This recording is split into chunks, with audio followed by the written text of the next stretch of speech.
Last class में हम लोगों ने statement of profit and loss का फॉर्मेट पूरा देख लिया था अच्छे से। चलिए अब हम लोग कुछ क्वेश्चंस को प्रैक्टिस करते हैं। तो देखिए हमारे सामने एक ये क्वेश्चन है, इसको हम लोग पहले पढ़ते हैं। Prepare statement of profit and loss of Nanwani groups for the year 2024 and 25 with the help of following trial balance. सबसे पहले हमें क्या दे रखा है, हमें 10 लाख की सेल्स दे रखी है। ये सेल्स का पैसा कहाँ जाएगा, ये सबसे पहले रेवेन्यू फ्रॉम ऑपरेशंस में जाएगा। फिर हमको रॉ मटेरियल का ओपनिंग स्टॉक दे रखा है, वर्क इन प्रोग्रेस का दे के रखा है, फिनिश गुड्स का, स्टॉक इन ट्रेड, इन चारों का ओपनिंग स्टॉक दे रखा है। फिर हमको दो आइटम्स का परचेज दे रखा है। फिर हमको वेजेस एंड सैलरी दे रखा है जो कि हमारा जाएगा एम्प्लॉय बेनिफिट एक्सपेंस में। डेप्रिसिएशन दे रखा है जो डेप्रिसिएशन एमोर्टाइजेशन में जाएगा। फिर कंट्रीब्यूशन टू प्रोविडेंट फंड दे रखा है, ये भी किसके लिए होता है, एम्प्लॉयज के लिए। तो ये और वेजेस एंड सैलरीज दोनों कहाँ जाएंगे, एम्प्लॉय प्रोविडेंट फंड में। पेटेंट रिटर्न ऑफ, पेटेंट हमारी इंटेंजिबल एसेट होती है तो ये अमोर्टाइजेशन है। तो डेप्रिसिएशन और ये अमोर्टाइजेशन ये दोनों साथ में शो करे जाएंगे। रेंट, इसका वैल्यू क्रेडिट साइड पे दे रखा है, यानी ये हमारी अदर इनकम है। कैरेज ये हमारा अदर एक्सपेंस है। Gain on sale of vehicle ये हमारी अदर इनकम है। फ्रेट ये हमारा क्या है, अदर एक्सपेंस है। डिविडेंड जो है वो क्रेडिट साइड पे दे रखा है, ये हमारा अदर इनकम है। सीएसआर एक्सपेंस ये अदर एक्सपेंस है। इंटरेस्ट, इंटरेस्ट जो होगा वो फाइनेंस कॉस्ट में जाएगा। लीगल फीस और ऑडिटर रेम्यूनरेशन ये दोनों क्या होंगे, अदर एक्सपेंस। लास्ट में हम लोगों को चारों इन्वेंट्रीज के पार्ट का क्लोजिंग स्टॉक भी दे रखा है। तो चलिए स्टार्ट कर लेते हैं। सबसे पहले हम इनकम वाला पार्ट लिख लेते हैं। इनकम वाले पार्ट में 10 लाख की सेल्स शो करेंगे। इसके अलावा हम लोग 40,000 का रेंट, 50,000 का gain on sale of vehicle और 10,000 का डिविडेंड शो करेंगे। मैंने फॉर्मेट ऑलरेडी प्रिपेयर कर रखा है, ठीक है। सबसे पहले हमको यहाँ पे लिखना है रेवेन्यू फ्रॉम ऑपरेशंस।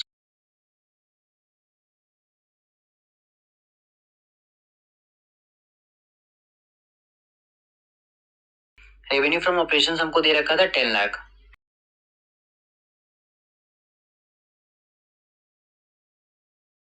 फिर हमारा सेकंड आता है अदर इनकम। अदर इनकम के लिए हमको वर्क नोट्स टू अकाउंट्स बनाना पड़ेगा। तो यहां हम डालते हैं नोट्स टू अकाउंट्स में नंबर 1 अदर इनकम।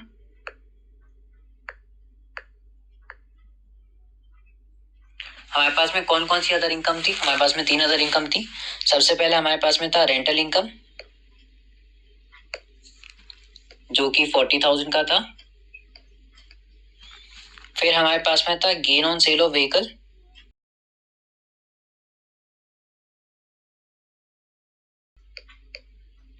जो 50,000 का था। और फिर हमारे पास में था डिविडेंड इनकम जो कि 10,000 का था। इन सब का टोटल करेंगे और वो टोटल आ रहा है 1 लाख। इसको हम लोग ऊपर लिख देंगे।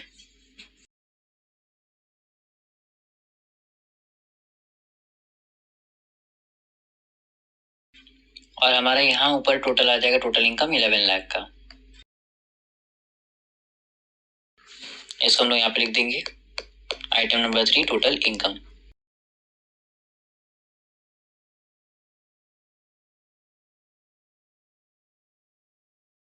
फिर हमारा नेक्स्ट सबसे पहले क्या आएगा, हमारे एक्सपेंसेस आएंगे। और एक्सपेंसेस में भी हमको सबसे पहले क्या आएगा, सबसे पहला हमारा आइटम है कॉस्ट ऑफ मटेरियल कंज्यूम्ड।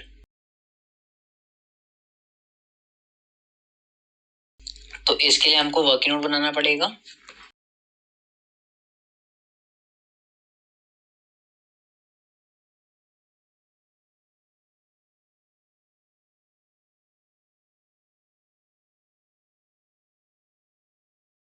तो कॉस्ट ऑफ मटेरियल कंज्यूम में हम लोग क्या क्या लिखते हैं, हम लोग उसमें लिखते हैं ओपनिंग रॉ मटेरियल। फिर हम उसमें ऐड करते हैं परचेजेस को। परचेज हम लोग रॉ मटेरियल के लिखेंगे। और फिर उसमें हम क्या लेस करते हैं, क्लोजिंग स्टॉक रॉ मटेरियल का। तो चलिए क्वेश्चन से पहले देख लेते हैं कि इनकी क्या क्या वैल्यूज है। हमको ओपनिंग रॉ मटेरियल देके रखा है 5500 का, परचेजेस हुई हैं 3 लाख की, और क्लोजिंग रॉ मटेरियल है 2250 का। तो इसको हम लोग सॉल्व कर लेंगे।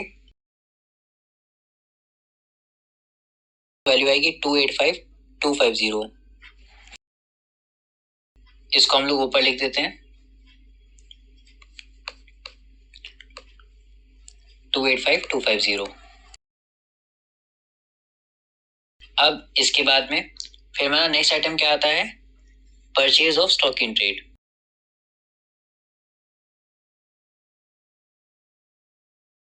अब क्योंकि ये सिंगल लाइन आइटम है इसलिए हम लोग को इसका नोट्स टू अकाउंट्स नहीं बनाना है। स्टॉक इन ट्रेड हमको कितना दे रखा है, स्टॉक इन ट्रेड की परचेजेस दे रखी है हमको 95,000 की।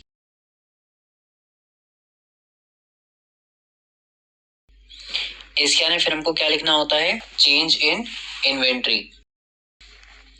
अब चेंज इन इन्वेंट्री में हमें क्या करना पड़ेगा, तीनों का बाइफिकेशन देना पड़ेगा, दैट इज फिनिश गुड्स का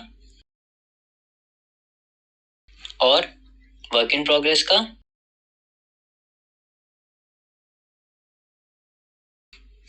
और स्टॉक इन ट्रेड का। ठीक है, तो देख लेते हैं क्या क्या वैल्यूज दे रखी हैं। फिनिश का हमको ओपनिंग दे रखा था 8500 और हमको उसका क्लोजिंग दे रखा है 8500। तो 8500 माइनस 8500, पहला तो जीरो हो जाएगा। वर्क इन प्रोग्रेस का हमको दे के रखा है ओपनिंग 6500 का और हमको उसका क्लोजिंग दे रखा है 10,500 का। तो इसको लेस करने पे माइनस का 4000 वैल्यू आएगी। लास्ट में हमको दे रखा हुआ है स्टॉक इन ट्रेड का 2500 ओपनिंग और स्टॉक इन ट्रेड का हमको क्लोजिंग दे रखा है 8500 का। तो 2500 से हम लोग 8500 को लेस करेंगे तो माइनस का 6000 इसकी वैल्यू आएगी। तो फिनिश गुड्स का 0 है, वर्क इन प्रोग्रेस का 4000 है वो भी नेगेटिव, और स्टॉक इन ट्रेड का 6000 है और ये भी नेगेटिव है। इसके बाद में फिर क्या आता है, एम्प्लॉय बेनिफिट एक्सपेंस। अब एम्प्लॉयज बेनिफिट एक्सपेंस के अंदर क्या क्या चीजें आएंगी, तो हमको 2 एम्प्लॉयज बेनिफिट एक्सपेंस दे रखे थे। एक तो हमको दे के रखा है वेजेस एंड सैलरीज और एक हमको दे रखा था कंट्रीब्यूशन टू प्रोविडेंट फंड। तो वेजेस एंड सैलरीज 2 लाख और कंट्रीब्यूशन टू प्रोविडेंट फंड 80,000। इनको हम लोग डायरेक्टली ऐड करके दिखा सकते हैं, चाहे तो इनका वर्किंग नोट ना बनाए। इसके बाद में फिर नेक्स्ट हमारा आता है फाइनेंस कॉस्ट। तो क्वेश्चन में हम लोग को एक इंटरेस्ट भी दे रखा था, तो हम लोग यहाँ फिगर लिख देते हैं। अब इसके बाद में फिर नेक्स्ट हमारा आइटम आता है depreciation and amortisation.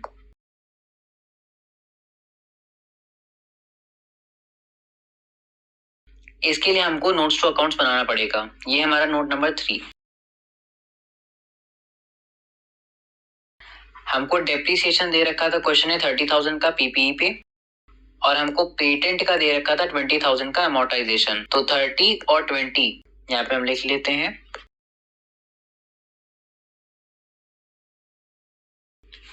Depreciation on PPE जो हमें दे रखा है 30,000 का, और हम लिख लेते हैं अमोर्टाइजेशन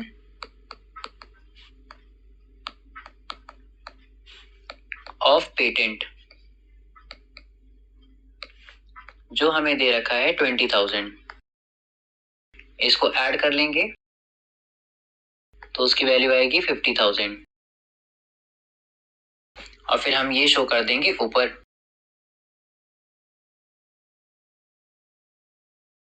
डेप्रिसिएशन एंड अमोर्टाइजेशन के बाद में फिर हमारा क्या आता है, अदर एक्सपेंस।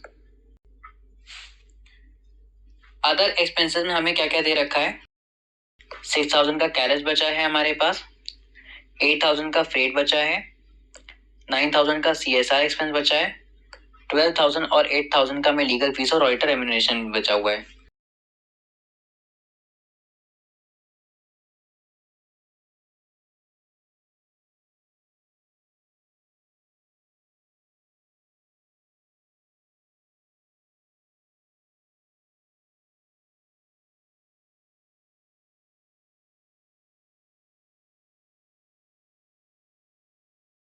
इसके अलावा हमें और क्या क्या दे रखा है, हमको CSR एक्सपेंस दे रखा है 9000 का और फिर लीगल फीस है 12000 की।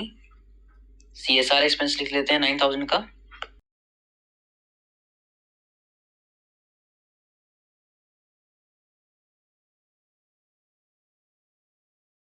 CSR एक्सपेंस के बाद फिर हमारे पास में लीगल फीस है 12000 की और 8000 का ऑडिटर रेम्यूनरेशन।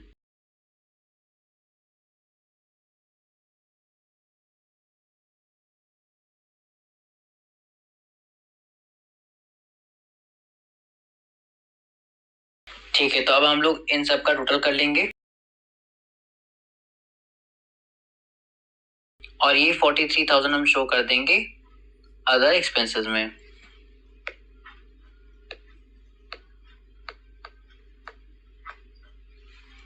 एक बार चेक कर लेते हैं कि हमारा कोई आइटम तो नहीं छूट गया।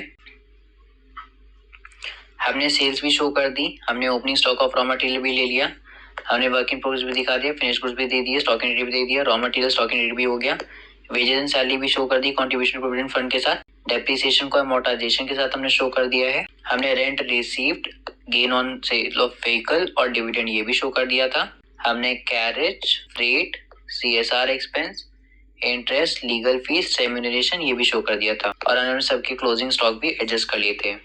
ठीक है, तो हम लोगों ने सारे आइटम्स एडजस्ट कर लिए हैं, तो अब हम लोग फाइनली बैलेंसिंग कर सकते हैं। तो अब हम यहाँ पे लिखेंगे टोटल एक्सपेंस,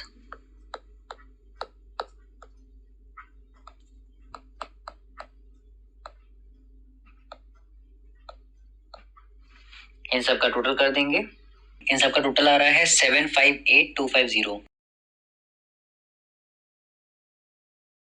क्योंकि इस क्वेश्चन में हमको टैक्स नहीं दे रखा है इसलिए डायरेक्ट हमारा अब नेट प्रॉफिट आ जाएगा। तो हमारा नेक्स्ट होगा आइटम नंबर 5 नेट प्रॉफिट, या आप इसको profit for the year heading डाल के भी लिख सकते हैं। और ये कैसे आएगा, जब हम टोटल इनकम में से टोटल एक्सपेंसेस को लेस कर देंगे। हमारी टोटल इनकम थी 11 लाख रुपए की और हमारा एक्सपेंसेस 758250 का, तो हमारा नेट प्रॉफिट आ जाएगा 3,41,750 और यहीं पे हमारा ये स्टेटमेंट क्लोज हो जाएगा।